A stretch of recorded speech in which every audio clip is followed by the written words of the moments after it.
दोस्तों नमस्कार. A very good morning to all of you.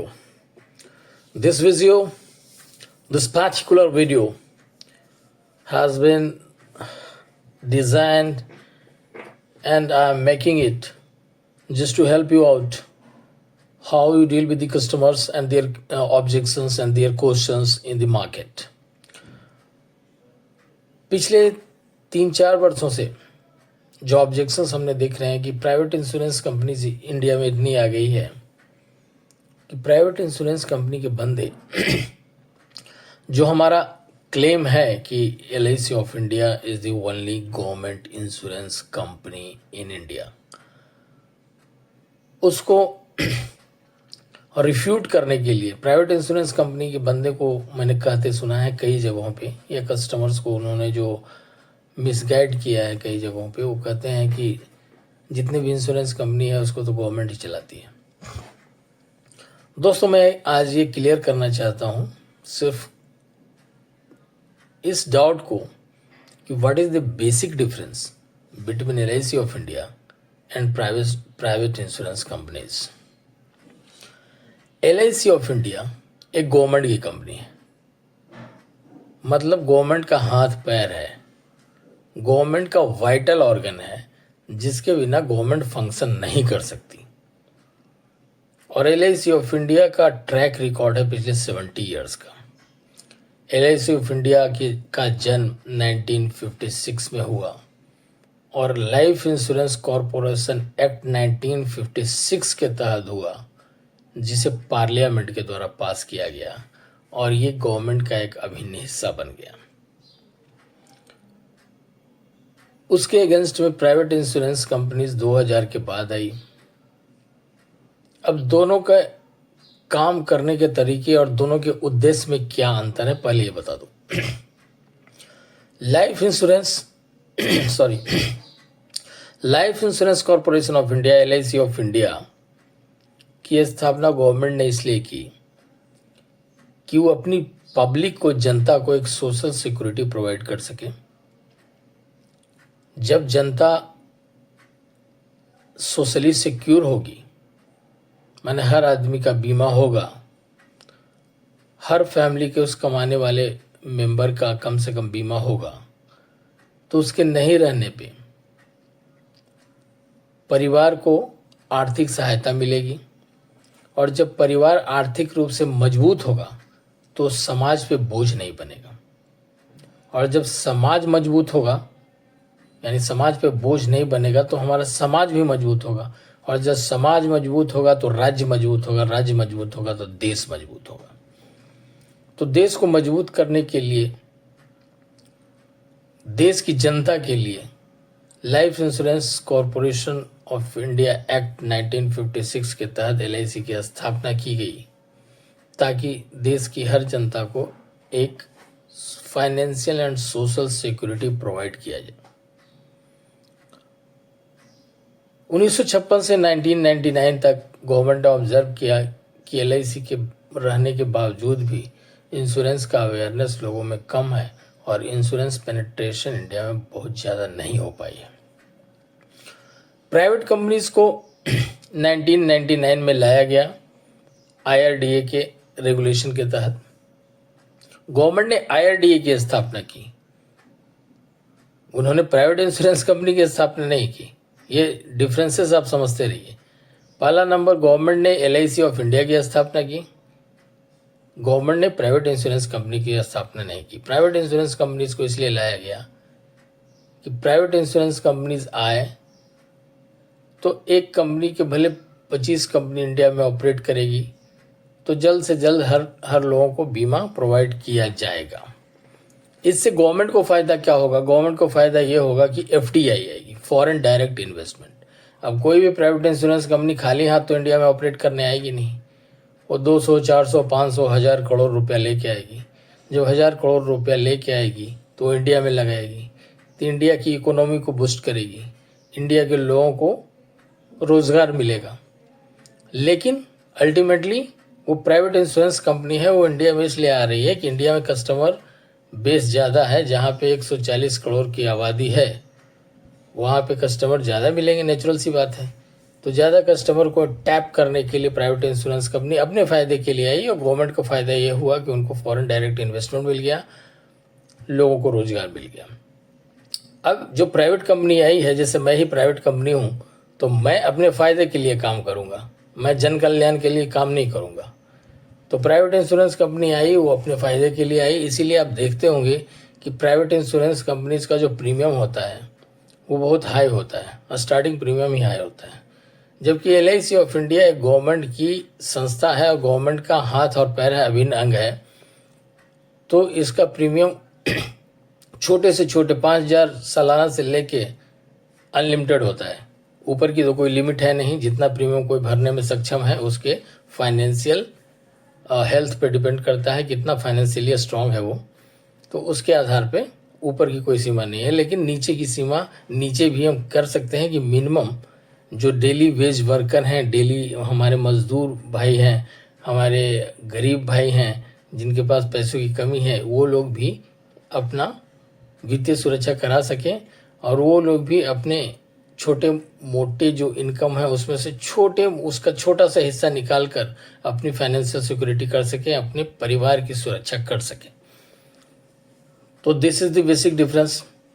Now the question is कि LIC of India में 30 crore policy holder हैं, यानी भारत की 140 करोड़ आबादी में 30 से 35 करोड़ आबादी जो है वो LIC का कस्टमर है। और LIC गवर्नमेंट की संस्था है, एवरीबडी नोज कि LIC गवर्नमेंट की संस्था है। तो LIC का इतनी बड़ी जिम्मेदारी है, इसलिए गवर्नमेंट ऑफ इंडिया ने LIC के लिए एक पार्लियामेंट में सेक्शन 37 इंश्योरेंस एक्ट जो है और LIC ऑफ इंडिया एक्ट जो है उसके अंडर एक सेक्शन 37 के तहत कस्टमर के पैसों की गारंटी दी है। Sum assured, your sum assured is guaranteed by the government of India under section 37। So you must notice this कि एक भारतीय जीवन बीमा निगम ही, LIC ऑफ इंडिया ही एक ऐसी कंपनी है जिसमें गवर्नमेंट ने एक स्पेशल सेक्शन के तहत इसमें इन्वेस्टेड मनी को वापस देने की गारंटी दी है। ऐसा किसी भी प्राइवेट इंश्योरेंस कंपनी के साथ नहीं है, क्योंकि गवर्नमेंट जानती है कि तुम अपने फायदे के लिए आए हो तो तुम अपना रिस्क खुद वहन करो। Why should I take the responsibility. अभी अब आपने भूतकाल में भी ऐसे कई केसेस देखे होंगे। अब मार्केट में क्या करते हैं या प्राइवेट इंश्योरेंस वाले क्या करते हैं कि आखिर गवर्नमेंट ऑफ इंडिया ही ने तो प्राइवेट कंपनीज को अलाउ किया है इंडिया में काम करने के लिए। अरे हाँ, अलाउ किया है, उसमें गवर्नमेंट का भी फायदा है, उस कंपनी का भी फायदा है। ये बिजनेस डील है, ये कोई वेलफेयर मॉडल नहीं है। वेलफेयर मॉडल सिर्फ LIC ऑफ इंडिया के तहत काम करती है, बाकी तो बिजनेस डील है। Your profit my profit, win win situation. दोनों का प्रॉफिट है तो भाई तुम भी काम करो, हम भी काम करो, लेकिन तुम्हारे काम की जिम्मेदारी हमारी नहीं है। कल की डेट में अगर कोई प्राइवेट इंश्योरेंस कंपनी बैंकरप्ट हो जाती है या अपने आप को दिवालिया घोषित कर देती है तो गवर्नमेंट ऑफ इंडिया उसके लिए जिम्मेदार नहीं है। हाँ, गवर्नमेंट ऑफ इंडिया जनता की परेशानी को देखते हुए उस प्राइवेट इंश्योरेंस कंपनीज पे एक्शन लेगी, उसको उसके एसेट्स को जब्त करेगी, उस एसेट्स में से जितना पैसा निकलेगा शायद लोगों को दे सकती है, लेकिन कितने लोगों को दे सकती है? मान लिया उसका एसेट ही सफिशिएंट नहीं है तो फिर भी कुछ कस्टमर तो रह ही जाएंगे, बहुत ज़्यादा कस्टमर रह जाएंगे। तो ये कोई गारंटी नहीं है कि किसको मिलेगा किसको नहीं मिलेगा। So that is private insurance companies are working under the observation of government of India, but government of India is not responsible, उसकी एक्टिविटी के लिए जिम्मेदार नहीं है कि तुम ज़्यादा पैसे कमाओ। प्राइवेट इंश्योरेंस कंपनीज के साथ क्या गवर्नमेंट का डील है कि तुम आए पैसे लेकर हमारे मार्केट में लगाए, हमारे लोगों को रोजगार दिए, ये हमारा फ़ायदा है, और तुम यहाँ से कितना प्रॉफिट ले जाते हो ये तुम्हारा फ़ायदा है। आप सुने होंगे कि हर साल LIC ऑफ इंडिया गवर्नमेंट को अपने प्रॉफिट का एक शेयर देती है। That share is being shared by the government of India. आपने कभी नहीं सुना होगा कि प्राइवेट इंश्योरेंस कंपनी अपने प्रॉफिट का शेयर गवर्नमेंट को देती है, नहीं देगी, क्योंकि वो प्रॉफिट अपना प्रॉफिट कमाने आई है। जबकि LIC ऑफ इंडिया का प्रॉफिट तो गवर्नमेंट का ही प्रॉफिट है, तो गवर्नमेंट जिस संस्था से कमा रही है उसके लिए गवर्नमेंट जिम्मेदार है। आपने एक एग्जाम्पल देखा होगा कि सहारा इंडिया फेल हो गया, या ऐसे कई प्राइवेट बैंक का नाम सुने होंगे जो रातों रात फेल हो गए, तो उसमें गवर्नमेंट का क्या रोल रहा? गवर्नमेंट ने कुछ नहीं किया। गवर्नमेंट ने यही कहा कि भाई उस बैंक के जो टॉप नॉच ऑफिशियल्स हैं उसको हम अरेस्ट करते हैं, उसके एसेट्स को सीज करते हैं, उससे जो पैसा निकलेगा उसमें से कुछ कस्टमर्स को मिलेगा। अगर प्रॉफिट नहीं मिला तो मूल राशि मिला, मूल राशि नहीं मिला तो 10%, 20%, 30%। सहारा इंडिया में तो वो भी नहीं हो पाया। अब क्वेश्चन यह है कि क्या सहारा इंडिया को गवर्नमेंट ऑफ इंडिया ने लाइसेंस नहीं दिया था? अंडर एनबीएफसी के तहत, नॉन बैंकिंग फाइनेंस कॉरपोरेशन के तहत एनबीएफसी का लाइसेंस सहारा के पास भी था और उसी लाइसेंस के तहत सहारा ऑपरेट कर रहा था। सहारा फेल हो गया तो गवर्नमेंट ने क्या किया? गवर्नमेंट ने कुछ नहीं किया। आज भी बहुत करोड़ों लोगों के पैसे सहारा इंडिया में डूबे हुए हैं और वो निकलेंगे भी नहीं। उसमें गवर्नमेंट कुछ नहीं कर सकती, क्योंकि गवर्नमेंट ने कहा तो प्राइवेट है, तो अपने फायदे के लिए आया है।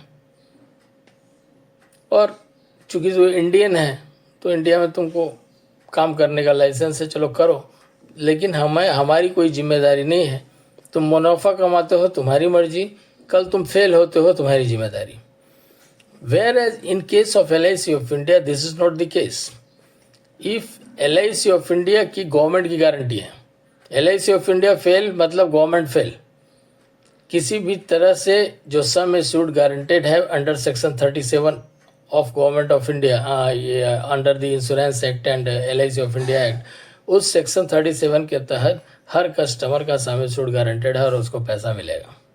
आप ही कल्पना कीजिए कि अगर इंडियन रेलवे फेल हो जाती है, इंडियन रेलवे घाटे में चलती है, तो उसके लिए क्या है? गवर्नमेंट को किसी भी सूरत में इंडियन रेलवे को चलाना ही है, क्योंकि इंडियन रेलवे गवर्नमेंट ने पब्लिक के लिए बनाई है, वो मूलभूत सुविधाओं में से एक है।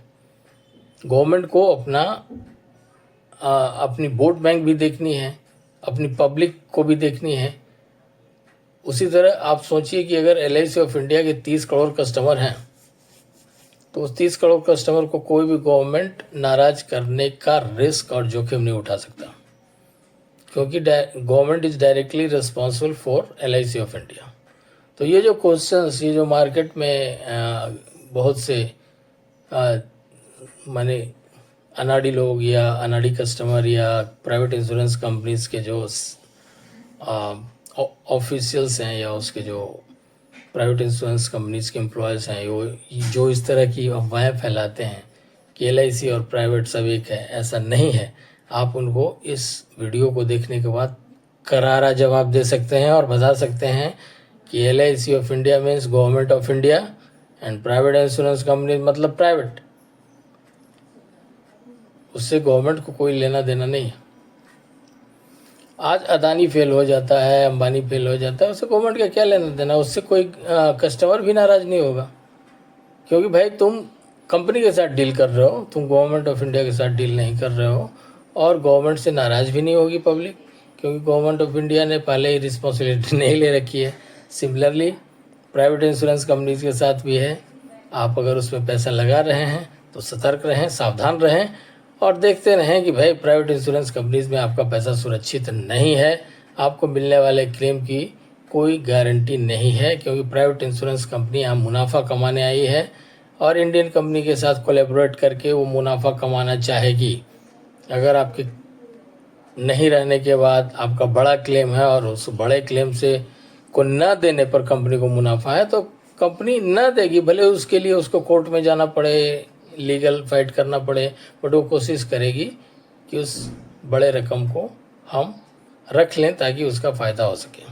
तो this are all the things about. जबकि LIC ऑफ इंडिया केस में क्या है, गवर्नमेंट की जिम्मेदारी है, गवर्नमेंट का एक इमेज है LIC ऑफ इंडिया के साथ जुड़ा हुआ, और LIC ऑफ इंडिया का इमेज खराब होने का मतलब गवर्नमेंट ऑफ इंडिया का इमेज खराब होना। तो गवर्नमेंट नहीं चाहती है कि भाई किसी का पैसा यहाँ बेवजह अटके, अनटिल अनलेस वो बिल्कुल फॉल्ट में हो और क्लियर कट पकड़ा गया हो कि वो गलत ढंग से पॉलिसी लिया हो, कुछ विशेष जानकारी छुपा कर लिया हो, बीमार था फिर जानबूझकर पॉलिसी लिया हो, तो मालाफाइड इंटेंशन अगर उसका पकड़ा जाए, उसी केस में हम लोग पैसे माने रोकते हैं उसके। अदरवाइज हम लोग ढूंढ कर पैसे देते हैं, भैया कहाँ हो, तुम्हारी मैच्योरिटी हो गई, ले जाओ पैसे। तो this all the basic difference.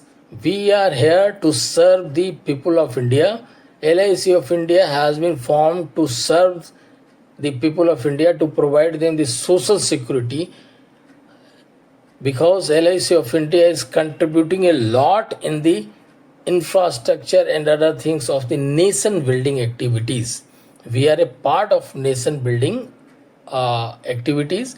We are a national asset. We are working for the government of India. We are working for the people of India. So this is the basic difference. LIC of India, we are the India. So this is the basic difference. Don't get confused by people, और लोगों की द्वारा कहे गए शब्दों से, वाक्यों से, बातों से आप कंफ्यूज ना हो, उन्हें इस वीडियो के माध्यम से आप क्लियर करें. Wish you all the best for the coming month in September and the left over 96 hours in the month of अगस्त. ये 96 घंटे अगस्त में बहुत महत्वपूर्ण हैं. जो हमारे मित्र अभी तक काम नहीं किए हैं वो कृपया जीरो से बाहर हैं. No zero is acceptable. Zero is a liability. Zero एक बोझ है. जीरो तब तक बोझ है जब तक उसके आगे कोई अंक न लगा हो. इसलिए उस बोझ को कन्वर्ट कीजिए एसेट में, और जीरो के आगे एक लगाएं. और हर महीने 10 पॉलिसी करने की कोशिश करें. अगर 10 का कोशिश करते हैं, नहीं भी होता है तो 5 तो होगा. तो you are doing good. You are with the by associating yourself with LIC of India, by becoming the insurance advisor of LIC of India, you are earning for yourself, you are earning for your name, you are earning for your fame, you are earning for your family, you are earning for your pension, you are earning for your old age financial support. So keep on working. बिना काम का, बिना काम किए कुछ नहीं होता है इस संसार में. हर किसी को काम करना पड़ता है, और बिना काम किए तो सांस भी नहीं ली जा सकती है, क्योंकि सांस लेने के लिए भी आपके फेफड़ों को, आपके शरीर को मजबूत होना पड़ता है. तो wish you all the best. Don't waste time, don't miss the opportunity.